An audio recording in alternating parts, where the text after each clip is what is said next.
Hi, I'm Marty Levinson, and welcome to the Northtown News Magazine. Hi, I'm Marty Levinson. Welcome to the Northtown News Magazine. Hi, I'm Marty Levinson, and welcome to the Northtown News Magazine. For the identity of the real Marty Levinson, please stay tuned for the Northtown News Magazine. Hi, I'm Marty Levinson. Welcome to the Northtown News Magazine show with the greatest cameraman around, Sonny Hirsch, and your host, Avi Myers. Thank you, Marty. Avi Myers, Northtown Neighborhood News Magazine, a presentation of Sonny Hirsch and myself. Dial us up on the web at www.ntnm.org. We're real big on community policing. Caps24.org, Commander James Rousseau has decided that even if the budget for community policing gets cut, for CAPS actually, there's a difference between CAPS and community policing. Maybe I'll get into it with my guest. But even if the funding for CAPS dies from the federal government, that doesn't mean that's the end of community policing. He still intends to have a monthly meeting, and however much budget there is or there isn't, we'll make do with, but there will still be monthly meetings with the constituents of the 24th District. And somebody who gets credit for being in favor of CAPS before there was a CAPS, and one of the people that early on helped establish community policing in this area is the Alderman of the 49th Ward, Joe Moore. How you doing? Avi, I'm doing great. How are you? Good, thank you. And you listen, as long as I open up with community policing, what have you been hearing about things? Well, I think that at least in the 24th Police District, the district that occupies or covers the far north side of the city, CAPS is alive and well. We have a police commander who really understands. Well, community policing is alive and well. Right. That's the CAPS program, Chicago Alternative Policing Strategy. That funding is no longer in existence, and quite frankly, depending on how they do this, it might end up being a good thing for community policing because it'll take officers from the downtown offices and put them in the districts where they belong. We've had a very good community policing initiative in the 24th District with a lot of engaged community members, people who spend literally a full-time job volunteering to be CAPS liaisons. And you as being very active and involved in your beat, how much work it takes and how much time it takes to do it right. That's true. And by the way, I was go ahead. We've got a police commander who strongly believes in it, who knows the value of community involvement, knows the value of having people form a partnership with the police department, share information, share ideas, take proactive approaches to solving crime like community watches and walks and things along those lines. So I'm very bullish about the future of community policing in the 24th District, which, as you noted, I was a very strong proponent of and advocated for bringing community policing to Chicago when there was some resistance early on in the Daley administration. No, there was definitely a lot of resistance, and there was a lot of other things in the Daley administration. Speaking of administrations, you were the guy that used to shut the microphone off on once upon a time. I mean, by the way, that's something to be proud of in the Leon Dupre tradition. Well, I've always spoke my mind, and I continue to do so. And while I agreed with a number of Mayor Daley's initiatives, he and I had some sharp disagreements. First, I represent the people of 49th Ward first and foremost, and they have a very independent, progressive tradition in my ward.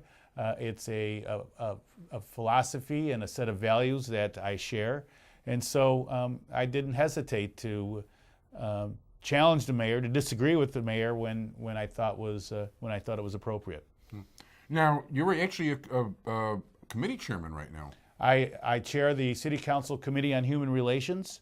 It's a committee that does a lot of very important work. We have a very diverse city, and I represent probably my ward, the 49th Ward and the 50th Ward, the two most diverse wards in the entire city. And and with that diversity comes occasionally misunderstandings, conflicts, issues of concern that my committee, working with the the Commission on Human Relations attempts to address. We're also responsible for veterans. We cover veterans issues on my committee, and I just came back from Washington a couple weeks ago advocating for funding for an organization that does great work in our community, A Safe Haven, that does a lot of work on preventing veteran homelessness and helping homeless veterans get onto the road of self-sufficiency. So I was, I view that as another very important part of my committee. So were you surprised you were appointed a committee chairman? No, not at all. Actually elected, I guess, technically. Right. We're elected by our colleagues on the city council. That's how committee chairs are elected. Obviously, the mayor has a lot of influence on those selections as well. At least that's how it works in Chicago. Really? But I'm just I was I have now been on the city council 21 years, and sixth term. And there are only 3 aldermen who have been serving on the council longer than I have. Oh, so, out of curiosity, so Eddie I have, Burke. I'm number 4 in seniority, so obviously that helped factor who in are my the committee other two chairmanship. besides Eddie Burke? Well, Alderman Ed Burke has been on the city council since 1969, Okay. so almost 44 years. Alderman Dick Mell, representing the 33rd Ward, he's been on the city council since 1975, and almost 38 years. And then Alderman Patrick O'Connor has served on the city council since 1983. So almost 30 years, and I'm a mere junior. I've only been on the city council almost 22 years. I forgot about O'Connor. He's the one I forgot about. Yeah. Anyway, so that's one of the major committees. There's no question about it. Well, they do a lot of important work, and we just had a hearing on issues facing women veterans. And also women who are serving in the military currently, who have been subjected to a lot of gender discrimination, and it's really an untold story that we are trying to shed some light on through these hearings that we've been conducting, and we're also very involved with addressing any issues of discrimination that still take place. And while we've become a much more diverse city, a much more welcoming city, unfortunately there are still cases where people are discriminated on the basis of their race or their religious faith. And we work closely with the Commission on Human Relations to investigate the allegations of discrimination and make sure that the city has the tools necessary to address any wrongs that have occurred. Interesting. You know what? One of the things I never thought about this before. Every year the Jewish Star always takes a run at, there's like some sort of Muslim or Arab fest, and they always wind up selling paraphernalia that's, to say it's anti-Israel and not Jewish friendly, I think is being very polite about it. Is that something that's come to your attention at all? Or? That has not come to my attention, but obviously we hope that everyone, particularly groups such as Muslims and Jews and others that are minority groups within this country and who have been the object of discriminatory actions and anti-Semitism and anti-Muslim attitudes, that those are confronted, and that we, all of us, stand united against anything that can be viewed as being discriminatory, as being anti-Semitic, as being racist. We're a big city with a lot of, we're a port of entry for people from throughout the world, and it's important that we continue to speak out against any human rights violations, against any acts of racism, prejudice, discrimination, and speak as one, that we are one city, and we have much more in common than our small differences. Right, we are one city, but the point I want to make, I guess, is that people should realize that just because X people from X group may say something that's untoward, weird, have not so nice opinions, there's no reason to address the entire group and look at them that way. That's right. That's right. Because you know what, I get blamed for all kinds of Jewish stuff that I have no part of and don't even believe in, and Sure. I'm sure this and happens that's to all other the groups part too. of the most important, I think, most important path to understanding is to treat everyone as individuals. Yeah. That we may have, we may be part of it. We may have a certain ethnic heritage, or we may pray a certain way to our God, but the bottom line is we're each individuals, and you cannot anyway hold one person accountable for what another person of their same religious faith does. Then you yourself would want to be held accountable for something that some idiot did. I agree. I think everybody really deserves to be treated with respect until they've shown otherwise. Absolutely. And that's sort of the things we try to promote in the Committee on Human Relations. Mutual respect, a sense of shared values, the belief that everyone in this nation has a right to achieve their fullest potential and not to be held back simply because of their physical characteristics or their religious beliefs. For sure. Now let's talk about the budget a little bit. The budget had minor opposition this time. Mm-hmm. You know, last time I still think it was unbelievable that it passed unanimously. I mean, Well, I think there were years where you would have made sure that never would have happened. Well, there are a number of budgets over the years that I oppose, but one of the things I like about this current mayor is he has provided us with pretty honest budgets. No more kicking the can down the road, no more one-time gimmicks to try to close budget gaps, confronting honestly for the first time the structural deficit that exists in our city budget. Even during the good times, revenues coming in never matched the expenses. So every year, even during the years 2005, 2006, when the economy was going great guns, we still had budget shortfalls that we had to address because we weren't tackling the fact that revenues were not matching expenditures.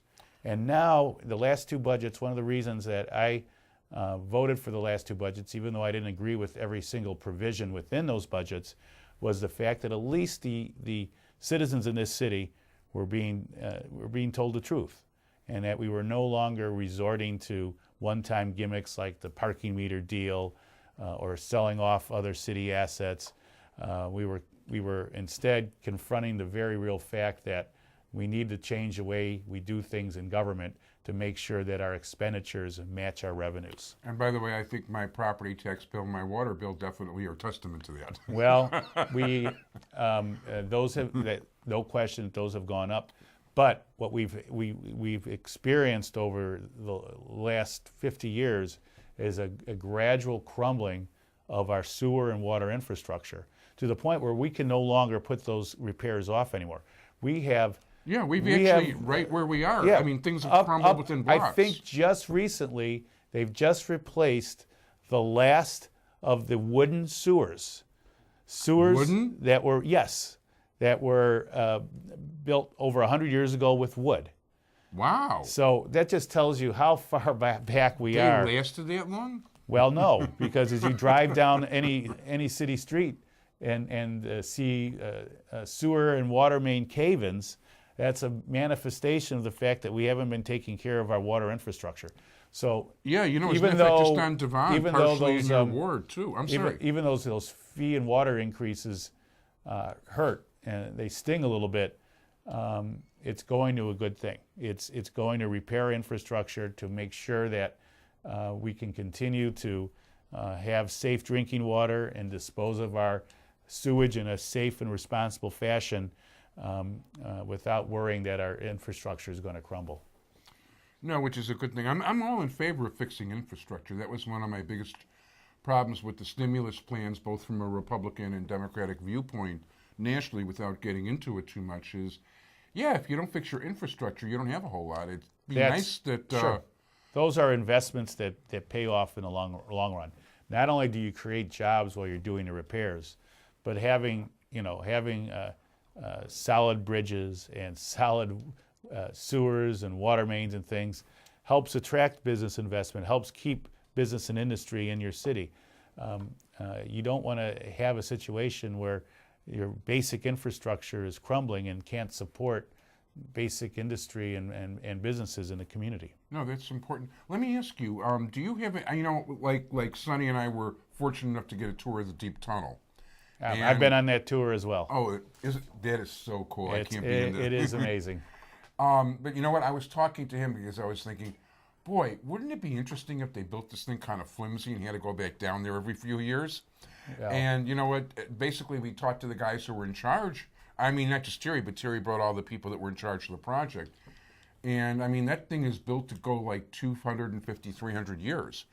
The sewers that are being built now, do they have an expected life or? Well, they, the hope is that the sewers and water mains going in will have a life expectancy of 100 years.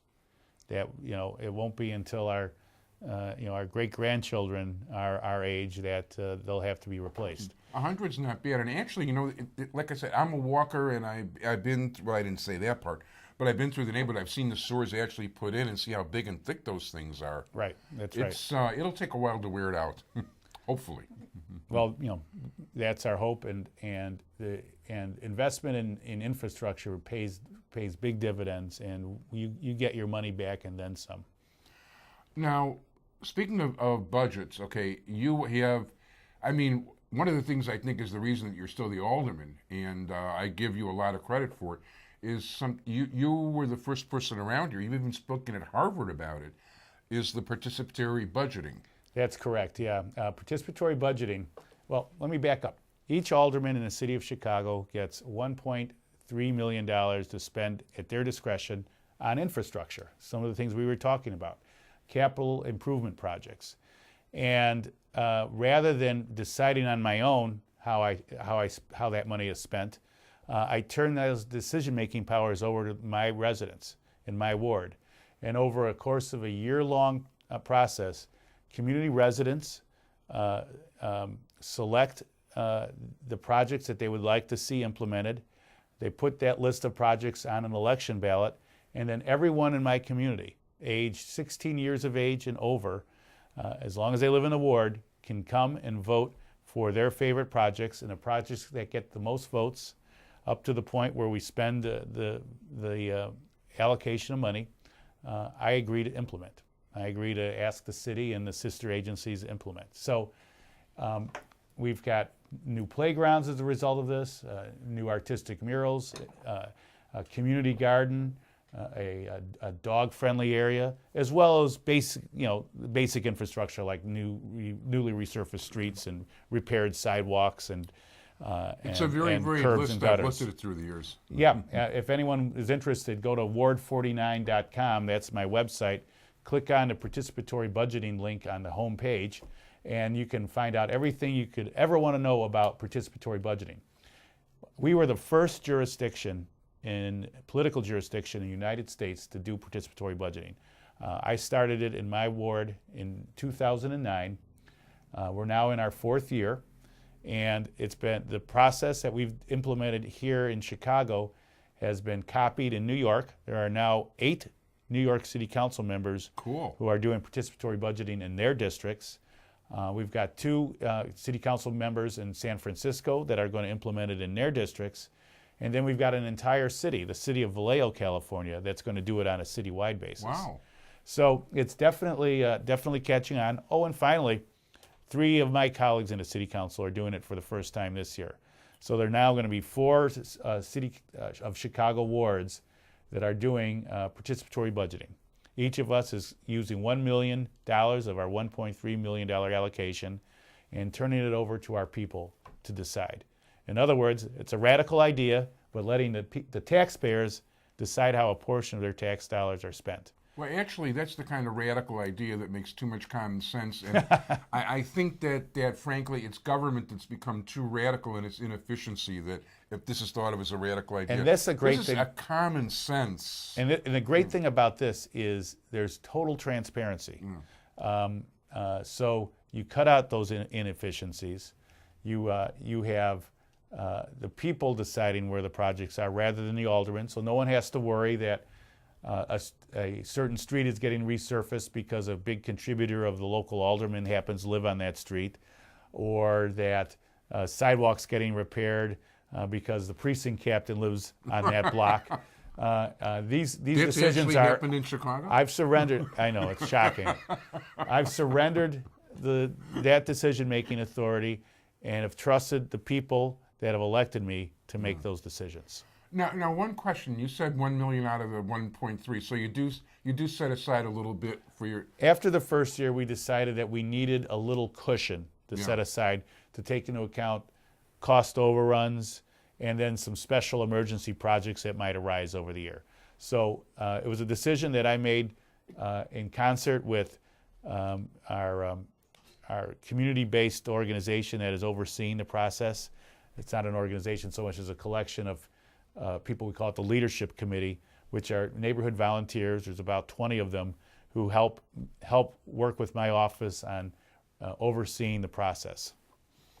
Very good. No, and you know, they're always well advertised. I mean, I get your regular stuff. You could, like besides where they can follow them around on Friday at this bar, that restaurant, that farmers market. And were you guys voted again one of the top farmers markets? Yeah, we have a great farmers market that takes place outdoors from the beginning of June until the end of October on Glenwood between Morse and Lunt, the Glenwood Sunday Market. And now it was proven so popular that once or twice a month they do an indoor market on the 6900 block of Glenwood, west of the tracks, where we've got many of the farmers selling, the root vegetables and sauces and things during the winter months. And then when spring and summer hits again, we get the fresh vegetables out again. No, it's a very cool market, and it really was highly rated. And it's one of the most popular markets in the Chicago area, as you indicated. It was rated one of the top farmers markets, the top farmers market in Illinois during a number of the last few years, and one of the top farmers markets in the entire nation. It is something that, again, this is started out from the community, a grassroots kind of enterprise where community volunteers came together and said, let's do a farmers market. And my office worked with them to help get the resources necessary to make it happen. And it's a fantastic place. It's a great meeting place. It's a sort of a place where it gives Rogers Park a small town feel, because you go out there and you see people and you get to know your neighbors. So it's more than just buying healthy food. It's also helping to build a community. Yeah, actually, you know what? It's kind of funny. Not that I go looking for these kind of blogs, but at one time I used to think of the 49th Ward as the home of crazy bloggers. And I think maybe a lot of them have united behind the farmers market and some other things, and thank God lost their blogs. Well, we were one time rated the bloggiest community in the nation. And by the way, blog can be a 4-letter word. But I think because of a lot of the progress that we've made, the blogs have become a lot less vitriolic, because I think everyone sees the very real improvements that have been taking place in their neighborhood in the last few years. Yeah, I think it's also very hard to take some of those very seriously, and I'm saying that, not you. I don't want to get you in any trouble. Speaking of interesting people in your neighborhood, how's your wife doing, and is she considering running for office again? Well, my wife, Barbara Moore, who happened to have been one of the founders of the Farmers Market. Right. As well as one of the founders of the 49th Ward Green Corps, a group of 49th Ward residents who work on no, just kidding. who work on environmental initiatives in our community. She right now, she hasn't decided. I mean, as you know, she took a serious look at the Water Reclamation District race. Yeah, she would have been good at that. She would have been excellent 2 years ago, but then there was some talk that I might be appointed director of the Illinois EPA, and so we thought that was too much of a conflict of interest. So she put those ambitions on hold, and she honestly hasn't decided whether she's going to do it again. But she's got another 2 years before the next campaign season heats up, and she'll make the decision at that time. But the environment and clean water are her passions, and if she decided to make a go of it, she would make an excellent commissioner. No, she definitely would. She's very. I think she's been on your show too. She has been on the show, I think, a couple of times, and as a matter of fact, whether she runs or not, I should get her back on, because she's got a lot to say, and I know she's very, very. I give her a lot of the credit for turning your image around, frankly. So people don't realize. I mean, he wins handily now. He's big-time committee chairman, very popular, almost an untouchable. He barely won election a few years ago by what, 30 or 40 votes, something like that? A little more than that. Give me 70, some. Give me 60? some. It was less than About 100. 250. If I we're really counting. apologize. It was a 250. landslide. It was 250. And by the way, But you know what? But you know what, Avi? Yeah. I'm sorry. I apologize about the 200 votes. That's the great thing about elections, Yeah. is that people have an opportunity, in my case every 4 years, Yeah. to hold you accountable. So I got the message. Yeah. I made some changes, increased the communication coming from my office, did some other Big time. popular initiatives like participatory budgeting, and within 4 years my fortunes turn around. But I'm the first one to acknowledge you're only as good as your last election, and I'm not taking anything for granted. I went from 51.5% in 2007 in terms of my winning percentage to 72% last time, and I realized more than anyone that if I don't continue to do my job and continue to serve my constituents in the way they expect, that I'll be thrown out on my tail, as I should be, and that's why I think elections are good. That's why I think term limits are bad, because the minute you're term limited, there's no one. You're no longer accountable. You serve out your term without any specter of accountability. No, I happen to agree. I think that basically the voters have their own term limits, and that's called the ballot box. That's right. And that's the way it is. And by the way, there's very few people who would have adjusted the way he did to the situation. So, I want to tell you, downtown they had a list of people that were for sure not going to be aldermen next time around in the Daley administration. And out of all of them did lose except for you. Because after that election, you were on the list of people they figured for sure was history. But you're right, you adjusted. I got to say that Barbara's participation, and I give her a lot of credit, I really do, and your participatory budget thing is completely, I mean, it's just wow stuff. It really Yeah. is. Well, Barbara's talking at Harvard? Barbara's been a great asset to the neighborhood, and obviously a great asset to me. Yeah. I every once in a while I make the right decision, and marrying her was a pretty good decision. Well, anyway, we're not going to get into my personal choices, but you're doing better than me along those lines. Don't worry, she's already taken, Avi. Oh, gotcha. Anyway, but you know what? Mickey's hands are about there. So if people would like to contact you, participate in the 49th Ward, find out what's going on. Best thing to do is visit my website, ward49.com. And I urge everyone to sign up, even if you don't live in my community. Sign up for my electronic newsletter. You get a lot of good information. I get it. And that you can do that at the top of the homepage. Right at the top, it gives you a place to enter in your and submit your email address. And then I can assure you that we provide really useful information that people really appreciate. No, it really is. And even though I don't particularly live in 49, I'm just a few blocks away. And you can also go to the website to make constituent service requests. If you you have an opinion about an issue facing the city council, you can go to that email or that website and make your comment, and we read them all. Mickey's hands really are running out, so I've got to be quick about this. But I would like to say that basically, I have enough trust in his services, and when I need advice, I don't talk to my alderman. Not that my alderman wants to talk to me anyway. But he's the guy I ask about what's a good thing to do and what's a smart thing to do.